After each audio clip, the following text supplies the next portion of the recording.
We are so back boys. Finally dragon ball మన ఇండియాలో తిరిగి వచ్చేస్తుంది. ఎస్, అప్పుడు ఎప్పుడు యానిమే అంటే తెలియని టైంలో కార్టూన్ నెట్వర్క్ డ్రాగన్ బాల్ జీని మన ఇండియాలో తీసుకొచ్చింది, అది కూడా డబ్బింగ్స్తో పాటు. అండ్ అది ఎంత సక్సెస్ అయిందంటే జనరేషనల్ అని చెప్పొచ్చు. లిటరల్లీ యానిమేకి ఇండియాలో క్రేజ్ పెంచింది. బట్ ఆ తర్వాత మనం ఎక్కువ ఎక్కడ చూడలేదు డబ్బింగ్స్లో. బట్ వన్స్ అగైన్ మళ్ళీ కార్టూన్ నెట్వర్కే మళ్ళీ ఇంకొక యానిమే తీసుకొచ్చింది, అదే డ్రాగన్ బాల్ సూపర్. అండ్ ఇది కూడా ఎంతో సక్సెస్ అయింది. అండ్ అది ఎంత సక్సెస్ అయిందంటే చాలా తీసుకొచ్చారు తర్వాత. బట్ ఇప్పటికీ వాళ్ళు ద మెయిన్ థింగ్, అసలు డ్రాగన్ బాల్ సిరీస్కి స్టార్ట్ అయిన ఓజీ డ్రాగన్ బాల్ని ఇప్పటివరకు తీసుకొని రాలేదు. బట్ ఇప్పుడు ఫైనల్లీ వాళ్ళు తీసుకొస్తున్నారు. ఎస్, వాళ్ళు సోషల్ మీడియాలో చూసుకుంటే పోస్ట్ వేశారనమాట, డ్రాగన్ బాల్ వాళ్ళు తీసుకొస్తున్నట్టు చిన్న టీజ్ అయితే చేశారు. అండ్ దీనికి సంబంధించిన న్యూస్ వినగానే నేను ఎంత ఎగ్జైట్ అయ్యానంటే, లిటరల్లీ డ్రాగన్ బాల్ సిరీస్లోనే నా ఫేవరెట్ పార్ట్ అనమాట డ్రాగన్ బాల్ అనేది.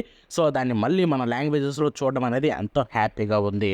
సో ఇప్పటికీ కూడా ఎంతోమంది ఇండియన్ యానిమే ఫ్యాన్స్కి తెలియని మ్యాటర్ ఏంటంటే, డ్రాగన్ బాల్ జీనే ఫస్ట్ అనుకుంటారు. బట్ వాళ్ళకి తెలియదు ఏంటంటే డ్రాగన్ బాల్ అనేది ఇంకొకటి ఉందన్నమాట, అదే ఫస్ట్ అని చెప్పి చాలామందికి తెలియకపోవచ్చు. అట్లీస్ట్ యానిమేని పెద్దగా పట్టించుకొని వాళ్ళకి, డ్రాగన్ బాల్ జీ తెలిసిన వాళ్ళకి. సో అటువంటి డ్రాగన్ బాల్ గురించి కొన్ని డీటెయిల్స్ అయితే చెప్పేస్తాను, బికాజ్ ఇది వచ్చిన తర్వాత మీరు ఏ రేంజ్లో ఎంజాయ్ చేస్తారనేది ఈజీగా అర్థమైపోతుంది. వీళ్ళు డ్రాగన్ బాల్ విషయానికి వెళ్ళిపోతే, అప్పుడెప్పుడో 1986లో రిలీజ్ అయింది. ఎస్, ఫిబ్రవరి 26, 1986లో దీని యొక్క ఫస్ట్ ఎపిసోడ్ ఎయిర్ అయిందనమాట. ఆ తర్వాత ఏప్రిల్ 12, 1989లో ఎండ్ అయింది. 3 సంవత్సరాలు రన్ అయింది. అండ్ ఈ 3 సంవత్సరాల్లో 153 ఎపిసోడ్లు అయితే రిలీజ్ చేశారనమాట. సో యాజ్ యూజువల్ మనకి టోయ్ స్టూడియోనే అప్పట్లో తీసుకొచ్చింది. సో దీని విషయానికి వెళ్ళిపోతే, దీని మాంగా అయితే ఎంతో సక్సెస్ అయింది ఒకప్పట్లో, కాబట్టి అది ఎంతో కంటిన్యూ అవుతుంది. బట్ మీకు తెలియని మ్యాటర్ ఏంటో తెలుసా, అసలు డ్రాగన్ బాల్ జీ అనే మాంగా అనేది లేదు. ఎస్, డ్రాగన్ బాల్ అన్న పేరుతోటి మాంగా ఉందన్నమాట. బట్ యానిమేలో చూసుకుంటే వాళ్ళు జస్ట్ కొంచెం టైం గ్యాప్ ఇచ్చి డ్రాగన్ బాల్ జీ అన్న పేరుతోటి అయితే తీసుకొచ్చారు తర్వాత. ఎస్, డ్రాగన్ బాల్, ఆ తర్వాత డ్రాగన్ బాల్ సూపర్ అన్న పేరుతోటి మాంగా వచ్చింది. దీంట్లో చూసుకుంటే ఈ రెండే మాంగాలు అయితే. బట్ యానిమేలో చూసుకుంటే డ్రాగన్ బాల్ ఫస్ట్, ఆ తర్వాత డ్రాగన్ బాల్ జీ, ఆ తర్వాత డ్రాగన్ బాల్ సూపర్. సో ఇలాగ 3 సిరీస్లు అయితే మెయిన్ సిరీస్లు అనమాట. ఇక డ్రాగన్ బాల్ జీటీ అని, మిగతా సూపర్ హీరోస్ అని ఇవన్నీ చూసుకుంటే సైడ్ సిరీసెస్, అండ్ పెద్ద ఇంపాక్ట్ కూడా ఉండవు స్టోరీ మీద చూసుకుంటే.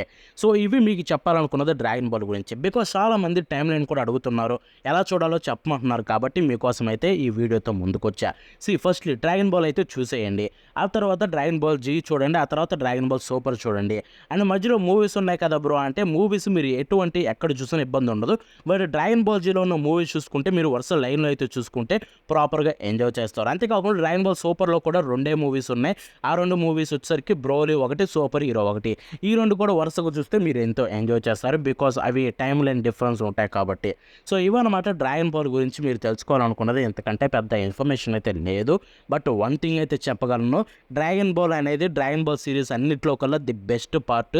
ఇప్పటివరకు చూడకపోతే డెఫినెట్లీ చూడండి. తెలుగులో వచ్చిన తర్వాత మీరు ఎంత ఎంజాయ్ చేస్తారో నేనైతే చెప్పగలను, ఎందుకంటే అంత బాగుంటుంది.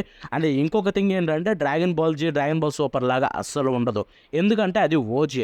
ఆ టైంలో too much power stuff, science stuff ఏముండవు. సింపుల్గా మనోడు మార్షల్ ఆర్ట్స్ వచ్చు, అండ్ కొంచెం ఆ కోతిలాగా మారగలడం అనమాట. సో ఇవన్నీ చూడాలి, ఎంతో ఎంజాయ్ చేస్తారు. So don't miss it. And ఇంకొక థింగ్ ఏంటంటే, recently Cartoon Network Dragon Ball జీకాయని మళ్ళీ తీసుకొచ్చారు. అండ్ దాంట్లో డబ్బింగ్ కూడా ఎక్సలెంట్ ఉంది. కాబట్టి definitely Dragon Ball world series కూడా డెఫినెట్లీ డబ్బింగ్ బ్రహ్మాండంగా చేస్తారు. సో మీరు ఎటువంటి భయం లేకుండా డబ్బింగ్ చూసి ఎంజాయ్ చేసేయచ్చు. And that's it for today. అది వచ్చిన తర్వాత మళ్ళీ డెఫినెట్లీ మాట్లాడుకుందాం. బాయ్ నా.